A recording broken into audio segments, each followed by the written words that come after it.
ಇವತ್ತೊಂದು ಒಳ್ಳೆ ಹೆಲ್ದಿ ಆಗಿರುವಂಥ ರೆಸಿಪಿ ತೊಗೊಂಡು ಬಂದೀನಿ ಫ್ರೆಂಡ್ಸ. ಇದು ಮೆಟ್ಟಿಗೆ ಕಾಳದ ಮೊಳಕೆ ಕಟ್ಟಿದ ಕಾಳಿನ ಪಲ್ಯ ನೋಡ್ರಿ. ನಾನು ಯಾವ ಥರ ಮಾಡ್ತೀನಿ ಅನ್ನೋದು ನಿಮ್ಮ ಜೊತೆ ಶೇರ್ ಮಾಡ್ಕೊಳ್ತಾ ಇದ್ದೀನಿ. ವಿಡಿಯೋ ಸ್ಕಿಪ್ ಮಾಡಿದೆ ನೋಡಿ, ಹಾಗೆ ಸಪೋರ್ಟ್ ಮಾಡಿ. ಉತ್ತರ ಕರ್ನಾಟಕ ರೆಸಿಪಿ ಚಾನಲ್ಗೆ ಸ್ವಾಗತ. ಪ್ರತಿಯೊಬ್ಬರು ವಿಡಿಯೋ ನೋಡಿ ಸಪೋರ್ಟ್ ಮಾಡಿ.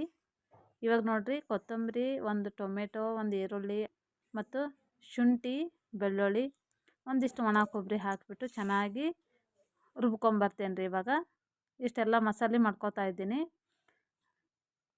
ಈ ಥರ ಮಸಾಲೆ ರುಬ್ಕೊಂಡು ಮಾಡಿದರೆ ತುಂಬಾ ಚೆನ್ನಾಗಾಗುತ್ತೆ. ಯಾವುದೇ ನೀರು ಹಾಕೋದಿಲ್ಲ, ಏನಿಲ್ಲ. ಹಾಗಾಗಿ ಯಾಕಂದರೆ ಮೊದಲೇ ಮೊಳಕೆ ಕಟ್ಟಿರ್ತಾವ ಕಾಳು, ಹೆಲ್ದಿಯಾಗಿರುವಂಥ ಕಾಳು.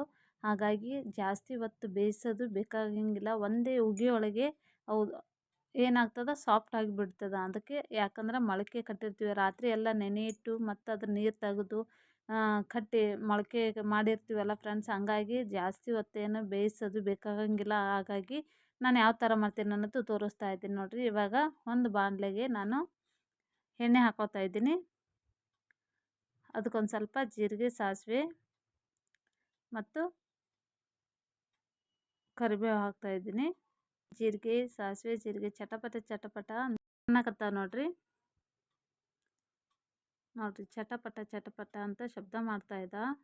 ಇವಾಗ ಹಸಿ ಕರಿಬೇವು ಹಾಕಿದ್ ನೋಡ್ರಿ. ಹಸಿ ಕರಿಬೇವು ಹಾಕೋದ್ರಿಂದ ತುಂಬಾ ಪರಿಮಳವನ್ನು ಬರುತ್ತೆ, ಸ್ಮೆಲ್ ಬರುತ್ತೆ. ಹಾಗೆ ತಿನ್ನೋಕ್ಕೂ ತುಂಬಾ ಚೆನ್ನಾಗಿ ಅನಿಸುತ್ತೆ, ಟೇಸ್ಟ್ ಕೂಡ ಚೆನ್ನಾಗಿರುತ್ತೆ. ಹಾಗೆ ಒಂದು ಈರುಳ್ಳಿ ಕಟ್ ಮಾಡಿ ಹಾಕ್ಕೊಂಡೀನಿ. ಅದನ್ನು ಚೆನ್ನಾಗಿ ಕಲರ್ ಚೇಂಜ್ ಆಗುತ್ತಾನೆ ಈರುಳ್ಳಿ ಫ್ರೈ ಮಾಡ್ಕೊತಾ ಇರಬೇಕು. ಯಾರೆಲ್ಲ ನನ್ನ ಚಾನಲ್ ಫಸ್ಟ್ ಟೈಮ್ ನೋಡ್ತಾ ಇದ್ದೀರ ಅಂದರೆ ಪ್ಲೀಸ್ ಸಬ್ಸ್ಕ್ರೈಬ್ ಮಾಡ್ಕೊರಿ. ಹಾಗೆ ಲೈಕ್ ಕೊಡೋದು ಮಾತ್ರ ಮರಿಬೇಡಿ. ಇನ್ ಕೇಸ್ ವಿಡಿಯೋ ಇಷ್ಟ ಆಗಿತ್ತಂದ್ರೆ ನಿಮ್ಮ ಫ್ರೆಂಡ್ಸ್ ಫ್ಯಾಮ್ಲಿಗೆ ವಿಡಿಯೋವನ್ನು ಶೇರ್ ಮಾಡಿ. ಈಗ ನೋಡಿರಿ, ಚೆನ್ನಾಗಿ ಈರುಳ್ಳಿ ಫ್ರೈ ಆದ ನಂತರ ನಾವು ಮಸಾಲೆ ಹಾಕ್ಕೊಂಡು ಚೆನ್ನಾಗಿ ಮಿಕ್ಸ್ ಮಾಡ್ಕೋಬೇಕು. ಎಣ್ಣೆಯಲ್ಲಿ ಮಸಾಲೆಯನ್ನು ಚೆನ್ನಾಗಿ ಫ್ರೈ ಆಗಬೇಕು. ಇವಾಗ ರುಚಿಗೆ ತಕ್ಕಷ್ಟು ಉಪ್ಪು,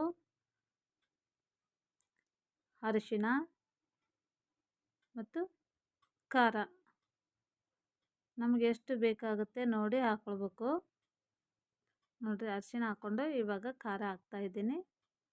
ಕೆಂಪು ಖಾರ ನಮ್ಮ ಕಡೆ ಏನಂತಂದರೆ ಒಂದು 2 kg 1 kg ಈ ಥರ ನಾವು ಮಿಲ್ಲಲ್ಲಿ ಹೋಗಿ ಕುಡಿಸ್ಕೊಂಬಂದುಬಿಡ್ತೀವಿ. ಹಾಗಾಗಿ ಪಲ್ಯ ರೆಡಿ ಆಯಿತು. ಕಾಳು ಹಾಕೋದು ತೋರಿಸ್ಲಿಲ್ಲ, ವಿಡಿಯೋ ಸ್ಕಿಪ್ ಆಯಿತು. ಹಾಗಾಗಿ ನೋಡಿರಿ, ಪಲ್ಯ ರೆಡಿ ಆಯಿತು. ಚಪಾತಿ ರೊಟ್ಟಿಗಂತೂ ತುಂಬಾ ಚೆನ್ನಾಗಾಗುತ್ತೆ. ನೀವು ಒಂದ್ಸಲ ಟ್ರೈ ಮಾಡಿ. ವಿಡಿಯೋ ಫಸ್ಟ್ ಟೈಮ್ ನೋಡ್ತಾ ಇದ್ರಂದ್ರೆ ದಯವಿಟ್ಟು ಸಬ್ಸ್ಕ್ರೈಬ್ ಮಾಡಿಕೊಡಿ. ಹಾಗೆ ಲೈಕ್ ಕೊಡೋದಂತೂ ಮರಿಬೇಡಿ. ಮತ್ತೊಂದು ರೆಸಿಪಿಯೊಂದಿಗೆ ಸಿಗ್ತೀನಿ.